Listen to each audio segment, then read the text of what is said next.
Okay, let me share a little brief teaching for tonight.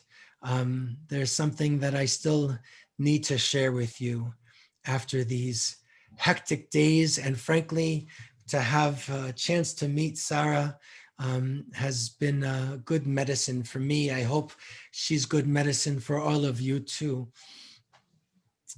I know that you can find an analysis of what happened this week in much better places than coming to services. That's not what we're here for. What we do within a sanctuary, even our online sanctuary, is to provide a faithful response to the world. It's to provide a spiritual response for our lives, and always to provide an ethical response to what we witness. Whenever I teach our students or older teens, as often as I can, I share one line, a simple line from the Mishnah. As often as I can, I'll tell this to them. And especially the very first class when I have a confirmation class. And it is b'makom she'ein anashim lehishtadel lihiot ish. In a world where nobody's acting like a real human being, we must strive to be human.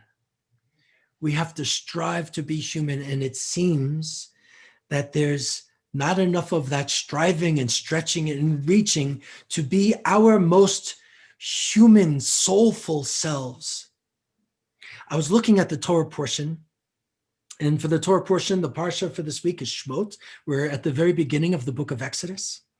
And in chapter 3, not at the very beginning, where we learn about our ancestors and our memories, enslavement, we see a part of the text where Moses already leaves. He's already out of Egypt. It's after he's been raised in Pharaoh's court. It is after he strikes down the taskmaster. It's after Pharaoh is threatening to kill him.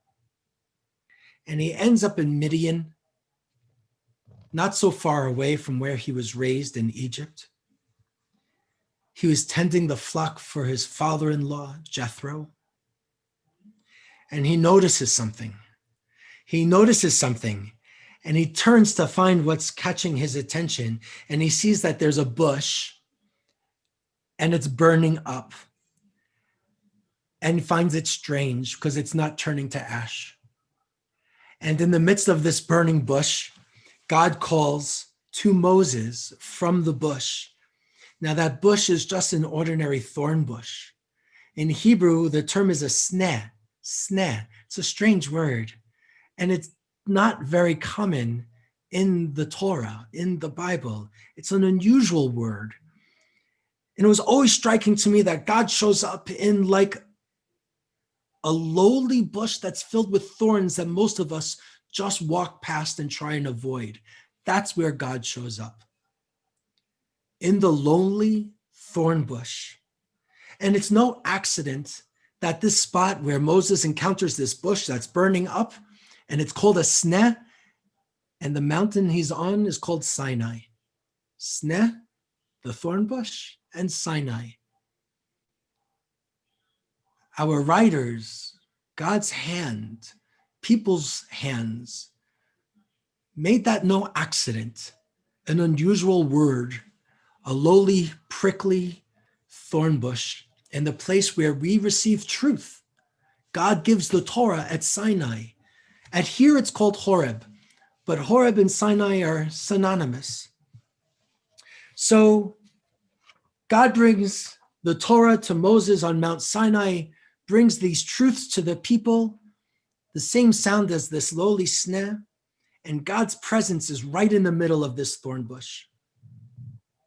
In the ancient world, it's not uncommon for those other tribes and peoples to envision their gods were connected to sacred trees, but this wasn't that. This was the thorns, the thing that we avoid.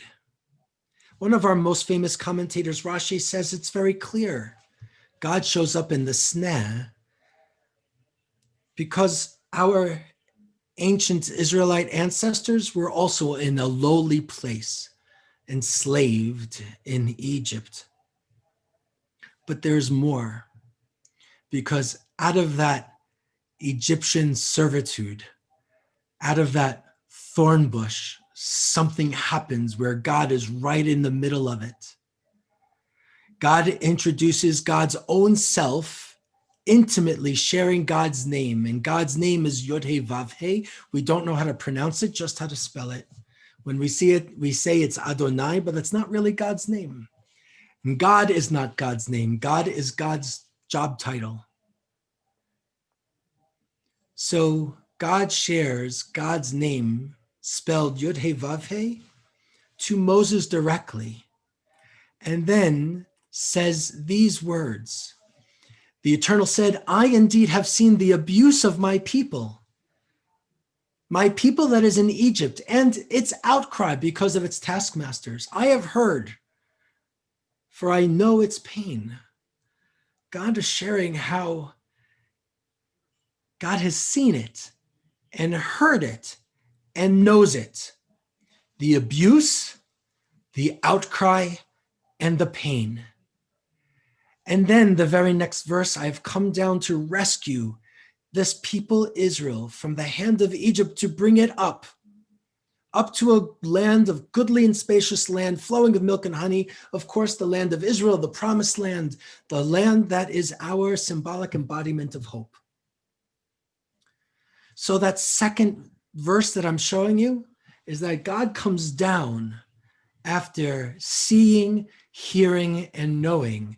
God comes down and works with Moses to bring the people up. God sees, hears, and then knows because of that abuse, outcry, and pain. God is going to show up in their lives, descend to where they are, and come up again by bringing them up to a new land. This is godly actions. And I believe, since we're created in God's Tselem, whatever that means, we usually say God's image, but I find that to be challenging. I think we have godly characteristics, attributes, qualities. We have qualities like God. So if these are godly actions and we are to be godly because we also are filled with holiness, then we should see and hear and know. And we see, hear, and know when there is abuse and when there are people crying out, and how do we feel a sense of empathy and know their pain just a little bit. And that's when we come down and show up just like God did. How does God respond? By getting into the pit and lifting them up out of enslavement, from darkness to light, from degradation to liberation. Folks, this Shabbat, we have to strive to be human. We have to reach to be our better selves. We have to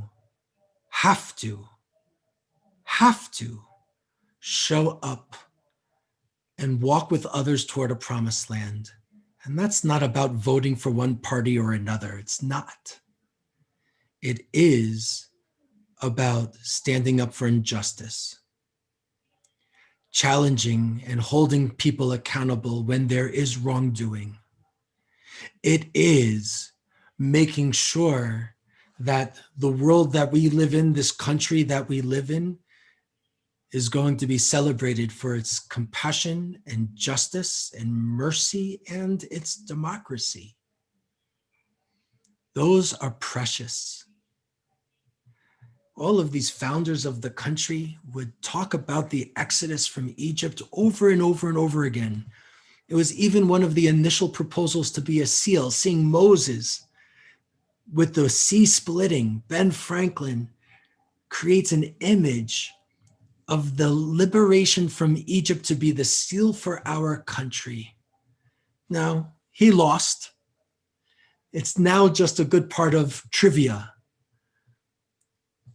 But there were so many that talked about an exodus and a liberation and a journey towards something bigger and better, because he too and they too wanted to strive to be human. That's what's called for now. I'll let the politicians figure out what to manage with our country.